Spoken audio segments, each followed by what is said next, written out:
대표님, 이 국채 금리가 시장이 어떤 우려되는 가장 크게 지금 우려되는 부분인 것 같습니다. 계속해서 오르지 않을까 또 걱정이 되기도 하는데요.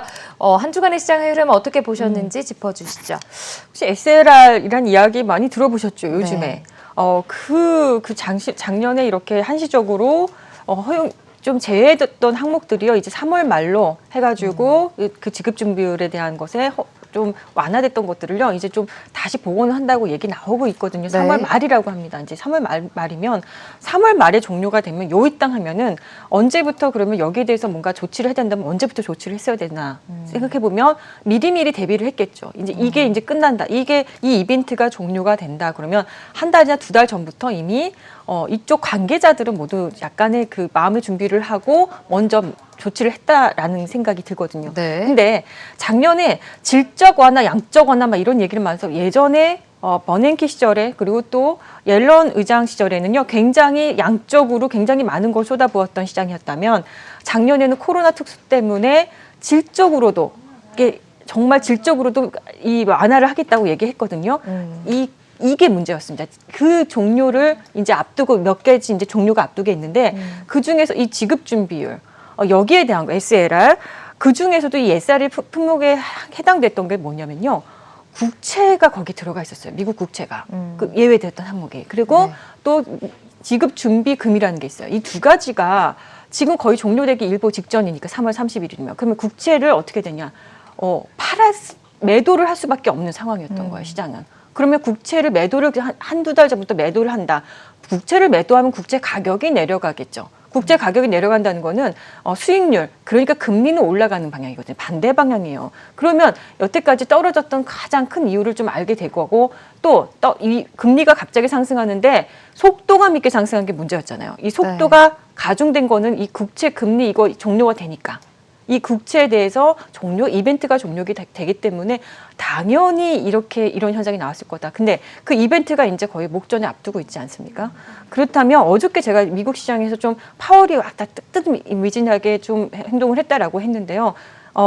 이분도 알고 있었던 거예요. 국채 금리가 튈 거라는 거는. 왜? 국채를 팔 수밖에 없는 이벤트가 지금 코앞에 와 있기 때문에 알았던 겁니다. 그래서 약간 본인의 어떤 이야기를 하느냐에 따라서 시장이 막 이랬다 저랬다 너무 휘둘리니까 본인도 약간 조심스럽고 이따 다음 주 제가 스케줄을 보여줄 거지만 월화수 이분이 파월이 아주 그냥 월화수 좀 주인공으로 등장할 예정이에요. 그래서 거기에 대해서도 우리가 좀 볼 필요가 있지만 이제 거의 끝나갔다. 어저께 1.7이라는 저는 장중에 금리가 그렇게 많이 튄 그런 시장이었는데요. 거기에 비해서 미국 시장이요 내린 거 생각하면요. 별로 오히려 나스닥은 이제 올랐어요. 어제 우리 코스닥 오른 것처럼 나스닥이 올랐고 다우랑 S&P는 좀 약간 눌렸거든요. 이거는 이제 뭔가 분위기가 좀 반전이 될 수도 있겠다라는 생각을 한번 해봅니다. 그래서 지금까지 너무 고통스럽고 괴로웠던 이 이벤트가요, 이제 거의 터널에 거의 끝물에 와 있다. 이제 진짜 지나가는 어떤 그 끝물에 와 있지 않을까, 새벽에 오지 않을까. 네, 이런 생각을 해봅니다. 네, 알겠습니다. 이렇게 이번 주 시장의 흐름까지 좀 짚어봤는데요. 우리 시장을 보면 대표님 코스피는 하락한 반면 코스닥은 상승을 해줬습니다. 과연 우리 시장 다음 주에 어떤 흐름 보일지도 궁금한데요. 다음 주 우리 개인 투자자분들은 어떤 전략으로 우리 시장에 대응해야 될까요? 네, 진짜 다음 주는요, 어쩌면 변곡이 나올 수도 있겠다는 생각이 드는 것이요. 아까 말씀드렸던 이 SLR 이 종료와 함께 이 이벤트와 함께 뭔가 시장이 그동안에 고통스러웠던 이유를 찾자면 얘 때문에 얘가 이제 시장에 악재 요인이 있으면 악재가 이제 발표가 되고 악재가 완전히 해소가 되면 시장은요 거기에 반응하겠죠. 그래서 미리 나스닥도 조금 올랐고 우리 코스닥 시장도 조금 올랐던 것이 아닌가라는 생각을 해보거든요. 그래서 거의 많은 이벤트들이 좀 지나가고 좀 악재성 요인이 좀 지나가고 있고 불확실성, 악재 해소만큼 좋은 재료는 없어요. 그러니까 기대를 좀 해보셔도 되지 않을까 시장에 대해서 생각이 들고요. 3월, 4월 또 5월로 올라가면은 우리 시장은 또 공매도가 또 재개된다고는 하거든요. 그런데 그거는 이제 그때 가봐야지 아는 얘기지만 저 생각에는요. 오히려 여기 급락을 준비할 때라기보다는 어쩌면 시장에 대해서 급등을 준비를 해야 될지도 모르겠다는 생각이요. 급등을 준비하는 것도 굉장히 전략적이어야 되거든요. 시장이 그쵸. 만약에 급등이 온다 그러면 여러분들은 어떻게 하시겠습니까? 이거에 대해서도 좀 알고 계셔야 되지 않을까. 네, 여기에 대해서는요. 제가 다음 주에도 또 공개 방송을 통해서 많이 좀 이야기를 해드릴 테니까 참여해 주시면 고맙겠습니다. 네, 알겠습니다. 자, 그렇다면 이제 다음 주에 투자 전략까지 짚어봤으니까요. 다음 주에 어떤 이벤트들을 우리가 좀 중요하게 봐야 될까요? 짚어주시죠. 네, 월요일 날부터 짚어드리겠습니다. 네. 일단 미국의 2월 기존 주택 판매에 대한 어떤 숫자가 나올 텐데요. 주택 지표 가운데선 선행 지표이기 때문에 다들 열심히 봅니다. 자, 그리고 이제 그 경기를 좀 우리가 어느 정도 확장 국면인지를 볼 수 있겠죠. 파월 의장이 월요일부터 굉장히 뭐가 많다고 이야기를 했죠. 파월이요, 국제결제은행, BIS 혁신 및 서밋 토론 참여 예정이라고 이렇게 되어 있잖아요. 중앙은행이 여기서 주제가 있는데 여러 가지 큰 주제가 있고 소주제가 있는데 큰 주제 중에 하나가 중앙은행이 디지털 시대에서 어떻게 혁신할 것인가라는 주제예요. 그러니까 자산이 디지털화 된다는 거. 이미 디지털화되는 어디 과정에 지금 초입 부분이 있는데 모든 지금 디지털 화폐도 디지털화되고 예를 들어 우리가 알고 있는 그냥 일반적인 부동산, 빌딩 아니면 뭐 이런 간단한 하우스, 작은 것들도 다 디지털화 된다면 이게 어떻게 될까? 이런 거에 대해서 혁신을 어떻게 할 것인가 얘기를 한다고 합니다. 그렇다면은 아마 화폐에 대한 것을 다루는 연준이기 때문에 화폐에 대한 디지털화, 여기에 대한 언급이 좀 나오지 않을까. 그럼 시장은 거기서 좀 반응을 할 것 같다는 생각이 들고요. 자, 그다음에 월요일 날에 또 유렉스 연계 코스피 200 선물이요. 야간 거래 실시가 예정이 된다고 합니다. 그동안에 이제 야간 선물 시장이 좀 쉬었는데 코스피 200 선물을 기초자산으로 하는 1일짜리 만기 선물입니다. 이 선물이요, 우리나라 시간으로는 거래가 오후 6시부터 오전 5시까지 이렇게 개장이 열리는 그런 시장인데요. 이제 실시가 예정이라고 하니까 아마 또 이런 걸로 인해서 뭔가 유렉스 시장에 나가서 코스피 200에 대한 어떤 이 관심이 좀 높아지면은 우리 국내 시장에 대한 관심도 높아지지 않을까 생각이 들고요. 월요일 날 아스트라제네카 백신 관련해서요, 예방접종 전문의 결과 발표가 좀 있는데요. 논란이 많습니다. 논란도 많고 좀 약간 노이즈도 있긴 한데 그래도 아스트라제네카 백신을 맞는 것이 더 유리하다. 계속 보급해서 뭔가 노이즈 있지만 계속 보급해서 확대하는 게 맞다라고 시장에서는 얘기를 하고 있는 것 같습니다. 그리고 월요일 날에요. 아직 서울시장 후보가 야권에서 단일화가 확실하게 안 되었는데요. 오세훈, 안철수 단일화 결정이 예정되어 있습니다. 관련주가 있는데 이 관련주들을요, 여러분들이 매수하기보다는 이제 이벤트가 종료되기 때문에 어느 정도는 차익 실현 내지는 이걸 위험 관리, 리스크 관리하는 차원에서 좀 보여드리는 겁니다. 월요일 날 한국전력 2분기 전기요금 발표가 있는데요. 전기가 이제 인상이 된다, 전기세가 인상이 된다고 하는데 이건 어쩔 수가 없었던 조치였던 것 같습니다. 유가도 상승하고 LNG 가격이 상승하기 때문에 거기에 대한 압력을 받기 때문에 어쩔 수 없이 지금 잠깐 물가 상승, 우리 인플레이션에 대해서 고민이 좀 있는 시장이잖아요. 근데 역시 조금씩 제가 요즘에 이제 이렇게 이벤트를 갖고 나오면 뭔가 인상된다는 이야기가 조금씩 나와요. 이것이 이제 인플레이션의 어떤 시작이 아닐까 생각이 듭니다. 한국전력, 한전 KBS 등 보시면 되겠고요. 월요일에 공모처경이 있습니다. 엔시스라는 회사인데요.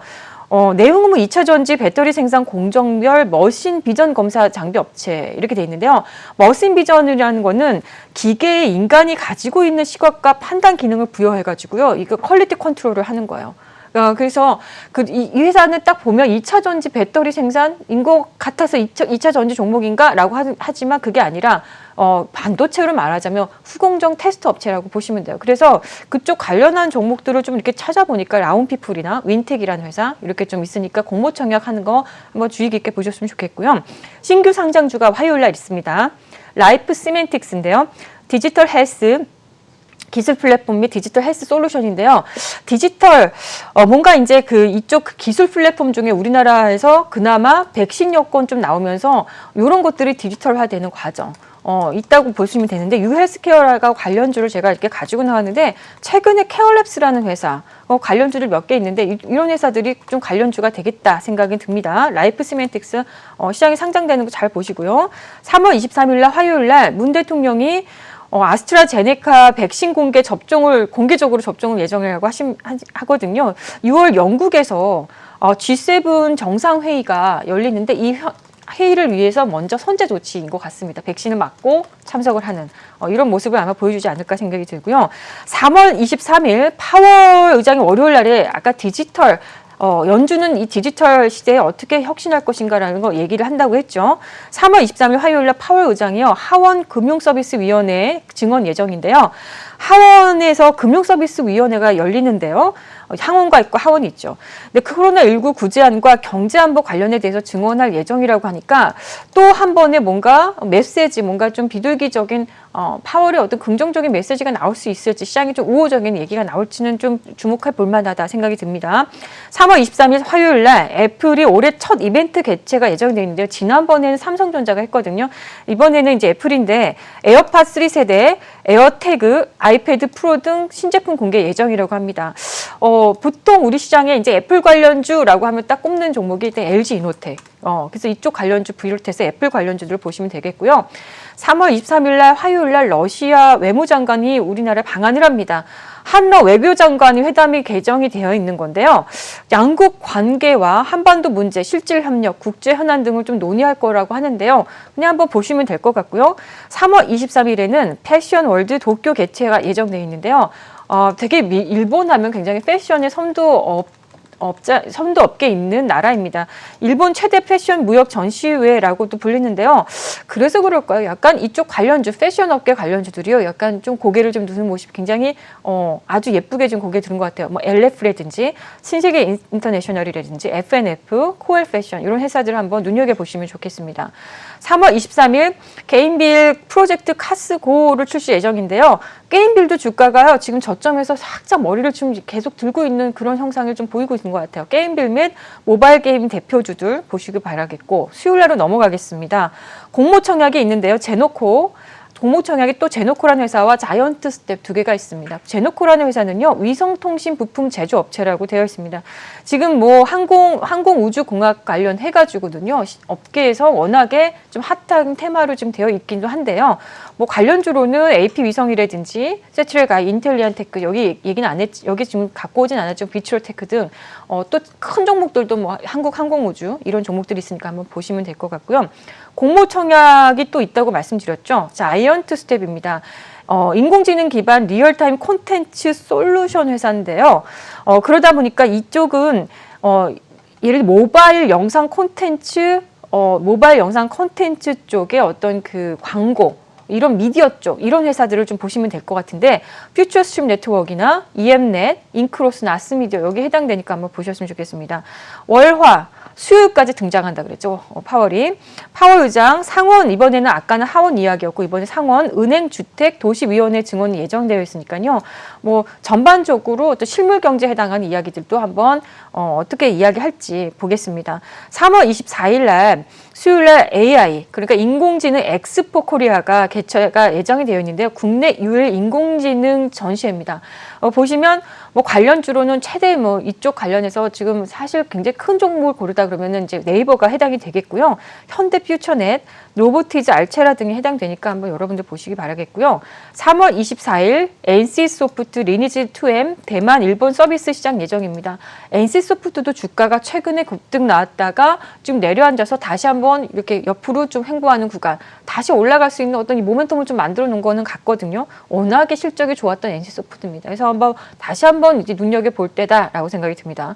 3월 25일 목요일 날 미국의 4분기 GDP 확정치가 나오는데요. 보통 예비치, 중간치, 뭐 확정치가 이렇게 나오는데 이 확정치라는 거 말씀드리겠고 3월 25일 특정금융정보법 시행 예정인데요.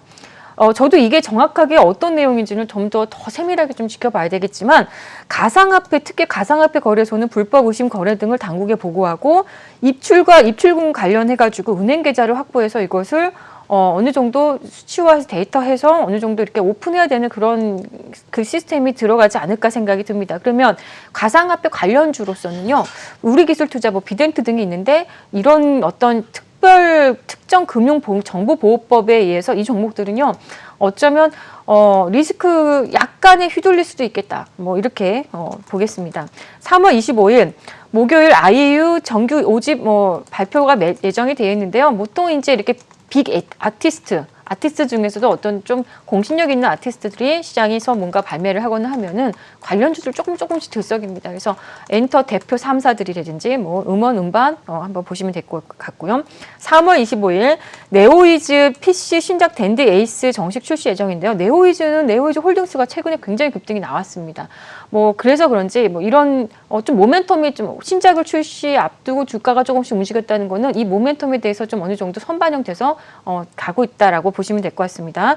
3월 26일 금요일 날로 넘어가면 미국의 2월 상품 수지 발표가 예정돼 있는데요. 뭐 이것은 그냥 어떤 상품 수지 그렇게까지 시장에 큰 변동성을 주는 지표는 아니고 무난하게 여러분도 보시면 될 것 같고요. NC소프트가 아까도 뭔가 발표를 한다고 했는데 지금 또 모바일 신작 트릭스터 M 출시가 예정이라고 했죠. NC소프트 지금 보면 굉장히 위에 갔다가 눌려서 다시 한번 올라갈 수 있는 자리도 만들어 놓은 상태에서 뭔가 이렇게 좋은 내용들도 나오는 것 같으니까 한번 보셨으면 좋겠습니다. 여기까지 다음 주 스케줄이었습니다.